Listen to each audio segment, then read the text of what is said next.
Chcel by som najprv poďakovať trénerom, spoluhráčom a rodičom, že môžem byť na tomto turnaji. A teraz zápas, mali sme veľa útokov, v obrane sme váhali, boli síce vyšší a mali viacej doskokov ako my. Ešte k tomu sa nám zranil najlepší hráč z týmu a vyfauloval sa náš ďalší hráč, takže to bolo pre nás veľmi ťažké. Super bol veľmi dobrý, lebo bolo tam veľa vysokých hráčov.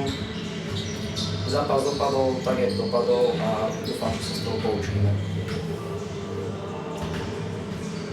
Videli sme, že tento zápas je asi najkvalitnejším súperom na tomto turnaji, čiže sme vedeli, že výsledok tohto zápasu asi určí aj záverečnú tabuľku. Zápas bol vyrovnaný, oba týmy boli relatívne na rovnakej úrovni.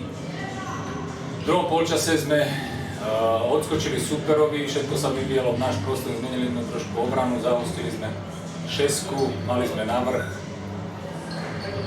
ale bohužiaľ sa nám zranil kľúčový hráč a vyfauloval sa nám jeden zo základnej rotácie hráč.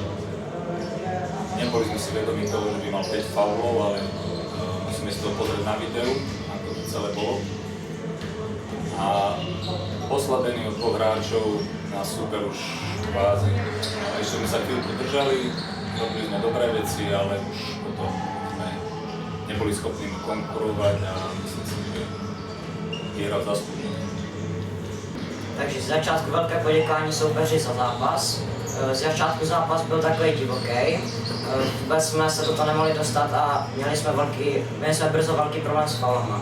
Tak jsme šli do druhého poločasu, tak jsme zachovali klidnou hlavu a dotáhli jsme to do konce a vyhráli.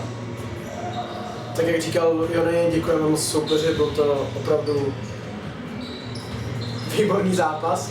A k tomu našemu výkonu první poločas se nám jako vůbec nevyvedl, byli jsme podle mě ještě v autě na cestě, ale jak říkal Jony, díky tomu, že jsme zachovali chladnou hlavu a v tom druhém poločase jsme zahráli spíš takovou jistější hru, tak jsme díky tomu vyhráli a za to klukům veliké díky.